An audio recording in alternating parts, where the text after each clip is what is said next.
शेतकरी मित्रांनो, राज्य सरकारनं कर्जमाफी जाहीर केली. त्यानंतर कर्जमाफीच्या याद्या यायला सुरुवात झाली. पहिली यादी, दुसरी यादी, तिसरी यादी आणि या यादीमध्ये नाव नसल्यामुळे यवतमाळ जिल्ह्यामध्ये एका शेतकऱ्यानं आत्महत्या केली आणि एका पत्रकारानं कृषी मंत्र्याची मुलाखत घेतली. त्यामध्ये कृषी मंत्री काय म्हणालेत बघा. नक्की ही बातमी धक्कादायक आहे आणि तितकीच दुःखदायक पण आहे. परंतु खरं तर अजूनही यादी येते. अजूनही मला वाटतं 3-4 याद्या लागणार आहेत आणि काही याद्या ज्या परिपक्व पहिल्या टप्प्यामध्ये ज्या याद्या संपूर्ण कागदासह त्या हे आहेत त्या याद्यांना मात्र आपण पहिल्यांदा दिलेल्या आहेत. त्यातही अजून काय त्या पहिल्या यादीमध्ये सुद्धा काही अपूर्ण कागदपत्र असल्यामुळं, काही अपूर्ण बाबी असल्यामुळं त्या यादीला उशीर होतोय. पण निश्चित प्रकारे खरं तर त्या शेतकऱ्याने अजून थोडं थांबायला पाहिजे होतं. अजून 3 टप्प्यामध्ये याद्या लागणार आहेत. पहिल्या टप्प्यामधल्या सुद्धा यादीमध्ये काय दोष दुरुस्त्या आहेत त्या दुरुस्त्या करून त्यात काय कागदपत्र. तर ऐकलं मित्रांनो तुम्ही, कृषी मंत्री काय म्हणाले. 3-4 टप्प्यात याद्या लागणार आहेत, त्याच्यामध्ये चुका होऊ नये, पक्की यादी आली पाहिजे आणि त्या शेतकऱ्यानं थांबायला पाहिजे होतं. म्हणजे आणखी किती याद्या येईलची वाट बघायची आणि मग त्याच्यानंतर जर त्याचं नाव आलं नाही तर मग त्यानं हे करायचं होतं का, असा प्रश्न पडतो. म्हणजे तुम्ही एक लक्षात घ्या, याच्या अगोदर ही कर्जमाफीची घोषणा करण्यात आली 30 जून.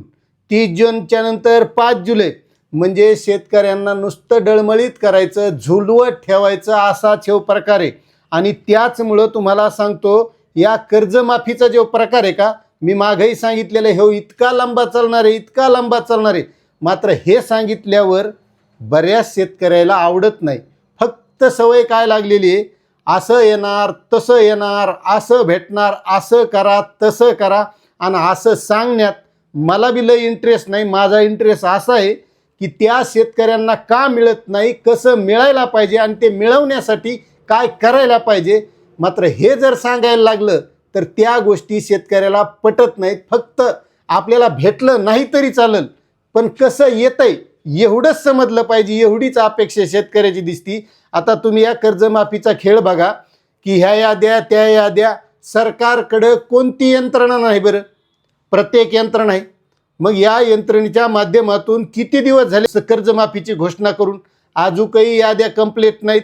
आणखी शेतकरी वाट पाहलेत.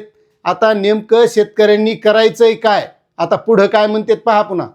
साधारणतः 2-3 महिने ही प्रक्रिया चालणार आहे. त्यामुळे खरंच आता त्या शेतकऱ्यांनी का आत्महत्या केली ते काय मला माहित नाही.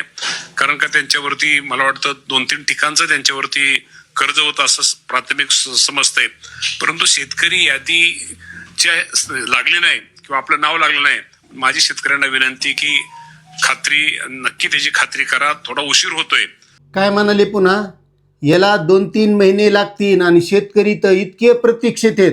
फक्त ही यादी आली, ती यादी आली की बस पाहालाच बसलेले आहेत. आणि शेतकऱ्यांनी आणखी प्रतीक्षा करावी 2-3 महिने असं सुद्धा म्हणालेत. मग शेतकऱ्यांनी जे पीक कर्ज पुन्हा घ्यायचंय ते कधी मिळणार, जे नियमित कर्जदार शेतकरी आहेत त्याला कधी लाभ मिळणार.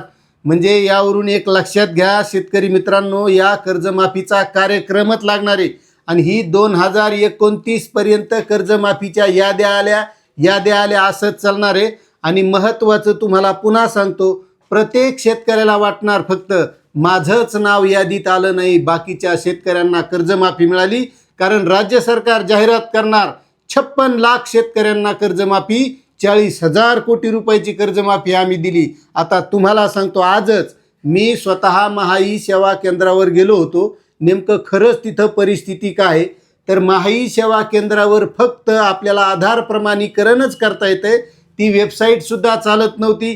त्याला 50 बाऱ्या क्लिक करावं लागलं तेव्हा कुठं ते पोर्टल ओपन झालं. मग त्याच्यात विशिष्ट क्रमांक किंवा आधार क्रमांक टाकायचा आणि मग आपण पात्र असलो तर त्याच्यात आधार प्रमाणीकरण करायचं आहे.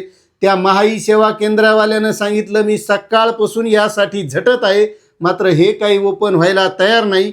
आणि मग त्याला म्हटलं मी तुमच्याकडे याद्या, तर याद्या महाई सेवा केंद्राकडं नाहीत, त्या कुठंतरी ग्रामपंचायतकडं, तलाठी कार्यालयाकडं. मला प्रश्न हा पडला की कर्जमाफी दिली, मग त्या ऑनलाईन पोर्टलवरच या याद्या ऑनलाईन का दिल्या नाहीत. याद्या एकीकडं, आधार प्रमाणीकरण एकीकडं. आता ग्रामपंचायतलाही महाई सेवा केंद्र आहेत, पण असे सगळेच ग्रामपंचायतचे महाई सेवा केंद्रसुद्धा चालू नाहीत. त्यामुळं ही कर्जमाफी कव्हरच चलन हे सांगता येत नाही. आणि म्हणून तुम्हाला सांगतो शेतकरी मित्रांनो, ही कर्जमाफी सरसकट असणं गरजेचं होतं. 1/4/2019च्या नंतरचेच फक्त शेतकरी जे थकीत आहेत ते यामध्ये पात्र होणार आहेत आणि त्याच्या अगोदरचे जे शेतकऱ्याकडे कर्ज आहे, ज्यांचं 2012चं आहे, 2018चं आहे, 2016चं आहे, काही 2009चे शेतकरी आहेत, त्या शेतकऱ्यानं काय करायचं? त्याच्यासाठी मग ती बँकेची ओटी असेल, त्याच्यातून उगा 10-20 हजार रुपये व्याज कमी होणार. बाकीचे शेतकऱ्यांनी त्या भरायला पैसे कुठून आणायचे? कारण मागच्या वर्षी अतिवृष्टी झाली, कधी दुष्काळ पडला, असं हे वारंवार नैसर्गिक संकट शेतकऱ्यावर आहे. त्यामुळं शेतकऱ्यांना सरसकट कर्जमाफीची गरज होती आणि तीच व्हायला पाहिजे होती. तेव्हा कुठंतरी या आत्महत्याचं सत्र थांबलं असतं. आणि विनंती आहे माझी शेतकरी भावांना, आत्महत्या करू नका. उद्या कर्ज भरायची वेळ आली तर भरू नका. फक्त स्वतःचा जीव घालू नका. कारण आपण गेल्यावर आपल्या कुटुंबाला कोण आहे याचा विचार करा. आज जे दुसरे गेलेत त्यांच्या कुटुंबाचे काय हाल आहेत याचा विचार करून किती याद्या लागू द्या, कवरं काही कर्जमाफीचं प्रकरण चालू द्या, मात्र आपला जीव गमवू नका एवढीच विनंती करतो. आपली माहिती आवडत असेल तर चॅनलला सबस्क्राईब करा आणि जास्तीत जास्त शेअर करा. जय जवान जय किसान.